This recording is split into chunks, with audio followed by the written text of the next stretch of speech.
आप सभी को जय यीशु। दैनिक बाइबल पाठ में आप सभी का हार्दिक स्वागत है। यीशु मसीह के इस जीवंत वचनों को अपने प्रियजनों और मित्रों के साथ ज़्यादा से ज़्यादा शेयर करें और मसीह परिवार को आगे बढ़ाने में सहयोग दें। क्रूस का चिन्ह पिता, पुत्र और पवित्र आत्मा के नाम पर आमीन। पहला पाठ प्रेरित चरित्र से, अध्याय 1 पद संख्याएं 1 से 11 तक। पाठ का विषय है ईसा का स्वर्गारोहण। थियोफिलोस, मैंने अपनी पहली पुस्तक में उन सब बातों का वर्णन किया जिन्हें ईसा उस दिन तक करते और सिखाते रहे जिस दिन वह स्वर्ग में आरोहित कर लिए गए। उससे पहले ईसा ने अपने प्रेरितों को, जिन्हें उन्होंने स्वयं चुना था, पवित्र आत्मा द्वारा अपना कार्य सौंप दिया। ईसा ने अपने दुख भोग के बाद उन प्रेरितों को बहुत से प्रमाण दिए कि वह जीवित हैं। वह 40 दिन तक उन्हें दिखाई देते रहे और उनके साथ ईश्वर के राज के विषय में बात करते रहे।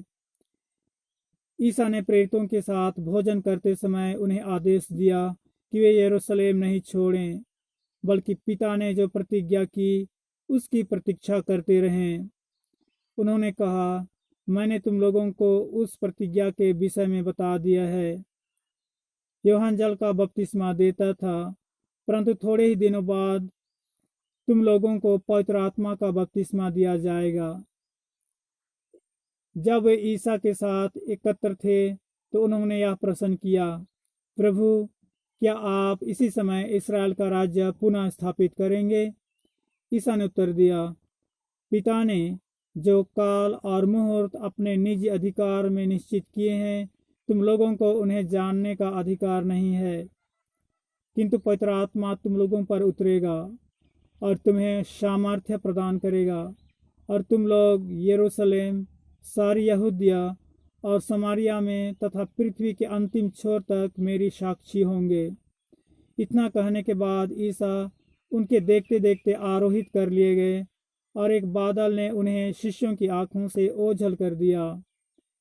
ईसा के चले जाते समय प्रेरित आकाश की ओर एकटक देख ही रहे थे कि उज्जवल वस्त्र पहने 2 पुरुष उनके पास अचानक आ खड़े हुए और बोले, गलीलियो, आप लोग आकाश की ओर क्यों देखते रहते हैं?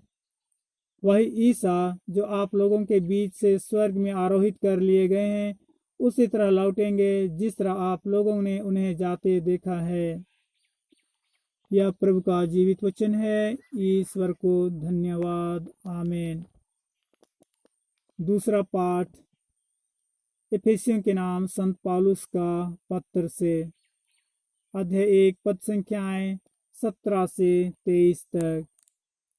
पाठ का विषय है संत पौलुस की धन्यवाद प्रार्थना। महिमामय पिता, हमारे प्रभु ईसा मसीह का ईश्वर आप लोगों को प्रज्ञा तथा आध्यात्मिक दृष्टि प्रदान करे, जिससे आप उसे सचमुच जान जाएं।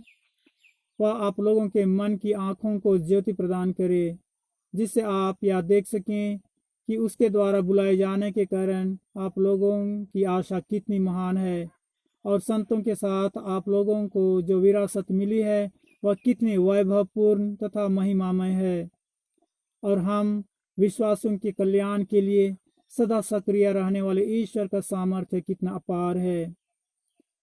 ईश्वर ने मसीह में वही सामर्थ्य प्रदर्शित किया जब उसने मृतकों में से उन्हें पुनर्जीवित किया और स्वर्ग में अपने दाहिने बैठाया। स्वर्ग में कितने ही प्राणी क्यों न हो और उनका नाम कितना ही महान क्यों न हो, उन सब के ऊपर ईश्वर ने इस युग के लिए और आने वाले युग के लिए मसीह को स्थान दिया।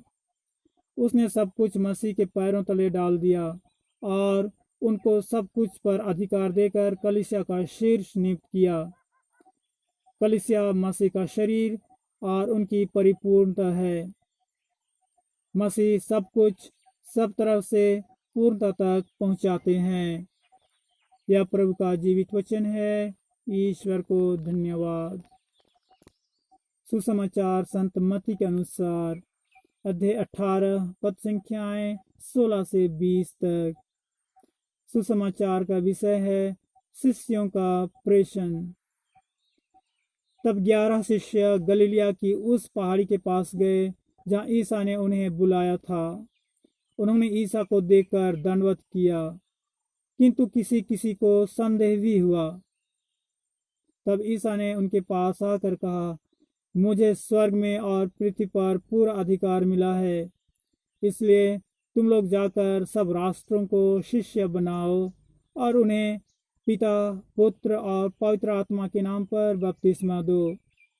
मैंने तुम्हें जो जो आदेश दिए हैं तुम लोग उनका पालन करना, उन्हें सिखलाओ, और याद रखो मैं संसार के अंत तक सदा तुम्हारे साथ हूँ। यह प्रभु का पवित्र सुसमाचार है। क्रिस्त की जय। आप सभी को ईश्वर की आशीष और आपका दिन मंगलमय हो। आमीन।